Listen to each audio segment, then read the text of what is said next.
Bienvenue à Calmont, petit pays du sud, il fait super beau, grand soleil. Non, je rigole, on est dans la gadoue, mais on va quand même passer un bon week-end. Les gars sont en train de mettre les gaminages sur la voiture et on part aux essais tout à l'heure.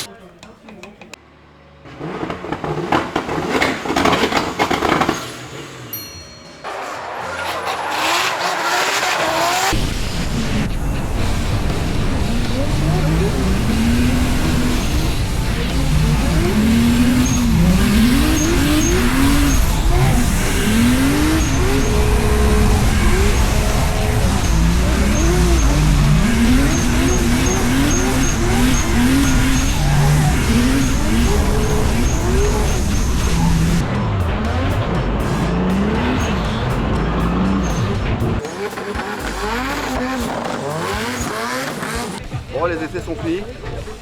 La voiture elle est propre. Alors, en piste mouillée, conditions un peu changeantes, on s'est adapté, c'était sympa. Et on prend même pas en compte parce qu'on va rouler sur le sec, le soleil est enfin arrivé.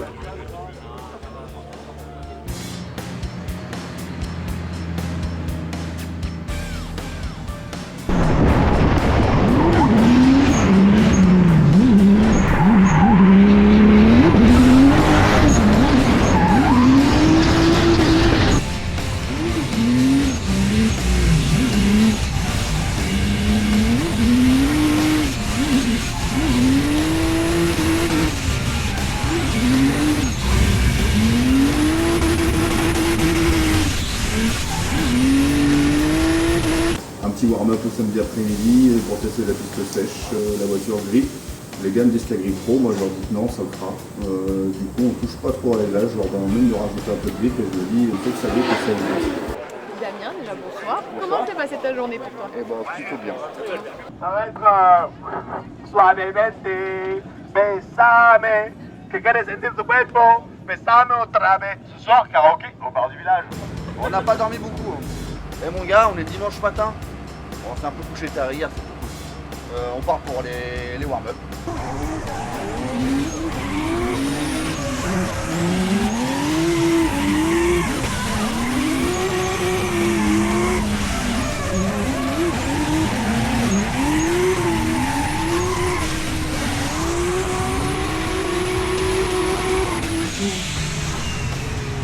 Dimanche, warm-up, on laisse les réglages comme ça, on essaye, je dis c'est ok pour les top 32, nous va partir en top 32 avec Géro Bourgoin. Premier run. Et c'est bien donc Damien Van Timsch et Géro Bourgoin, ça y est, qui se retrouvent désormais sur la start line.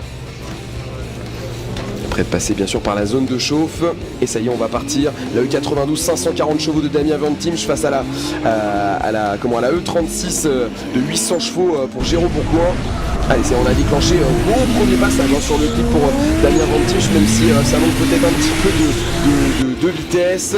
Allez, bien ressortir quand même, faire de son mieux au niveau des clips 2 3, bien prendre le 4 comme c'est le cas. Attention à ne pas aller trop au large. Et derrière, regardez, il y a un problème pour Géro Bourgoin, j'ai l'impression. Il y a eu une grosse correction, on l'a vu au clip 4. Je fais une erreur après la finish line, sans m'en rendre compte. Donc Jérém me dit, sûr que tu me donnes run et puis c'est erreur parce que de toute façon Géro a fait une erreur derrière. Et du coup je pars, deuxième run. 3 places à pourvoir, notamment celle qui est en train de se jouer ici entre Géro Bourgoin et Damien Van Timsch. Et ensuite nous aurons la battle entre Rémi Andrieux, André Silva, suivi de Damien Fréchet face à Bertrand. Et oui, Bertrand, le pilote wildcard, on le rappelle, qui est sorti des one-shot battle en éliminant Monsieur Père. Allez, Géro Bourgoin cette fois-ci en leader face à Damien Van Timsch. Allez, on déclenche, essayons d'être le plus synchro possible.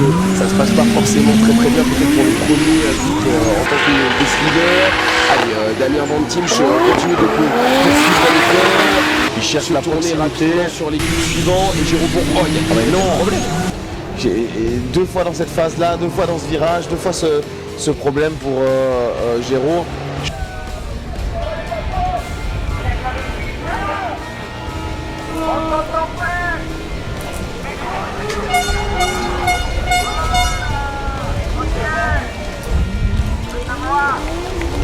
Allez, on descend, on attend le verdict. Résultat qui va bientôt être donné, même maintenant. Géraud Bourgoin ou Damien Van Timsch, et bien c'est ce dernier qui passe et qui rejoint le top 16. Il sera opposé à Mathias Locatelli tout à l'heure. Je me reproche un peu trop, je trouve, et finalement la caisse s'assoit et j'arrive pas à la relancer. Et là je suis plus en mariage, donc ça va pas. On passe 0 quand même, c'est pas très beau, mais ça prend pas 0. On passe le battle, direction le top 16 avec un battle qui est pas très beau. Et je dis au gars, juste 500 grammes à la pression, c'est rare. Finalement j'ai rien décidé de modifier le grip, la voiture c'est mieux. Top 16 contre Locat, bon bah là on y va, on sait qu'on a rien à perdre.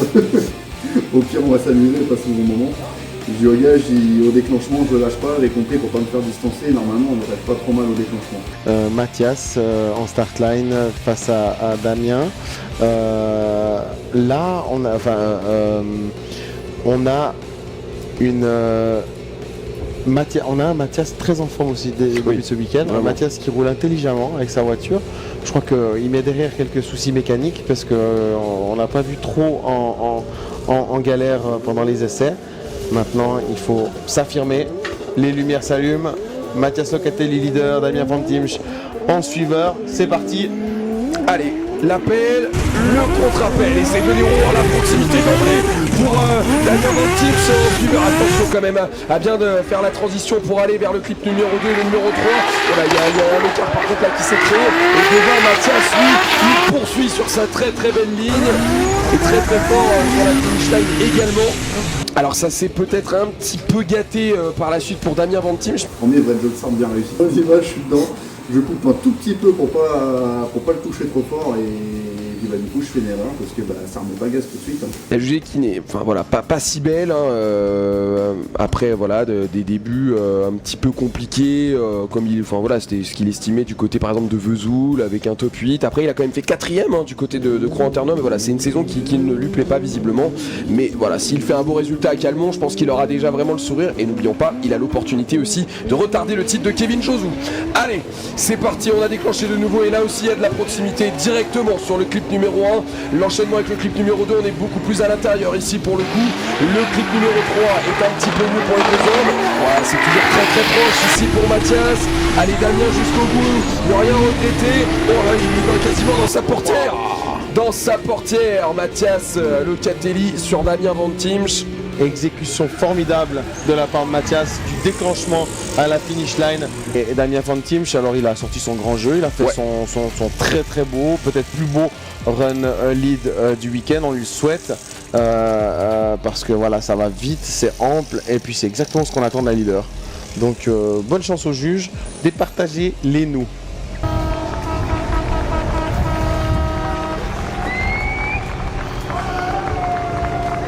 Et ces plans de drone qui viennent amener une nouvelle dimension, je trouve, voilà, c'est nos amis les dronistes là qui nous donnent une nouvelle dimension.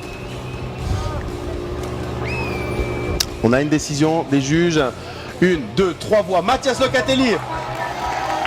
Mathias Locatelli effectivement rejoint le top 8. Il continue l'aventure, fin de parcours pour Damien Van Timsch, mais vraiment, comme tu l'as dit, très très beau passage. En tout cas, vraiment, il y a quelque chose avec Damien Van Timsch de très très très intéressant, et on a déjà hâte aussi de le retrouver du côté de Charan, Nuno. Je m'égase et puis j'essaie de faire au mieux qu'il puisse s'amuser derrière. Donc c'était un battle cool, puis on prend toujours un peu en expérience, donc c'est plutôt sympa. Voilà, le week-end s'arrête là-dessus, mais on a passé un bon week-end avec les copains, on a bien rigolé, la météo était bien malgré tout. On a bien mangé et puis on était bien fatigué en rentrant. Et la suite pour Charade à la finale.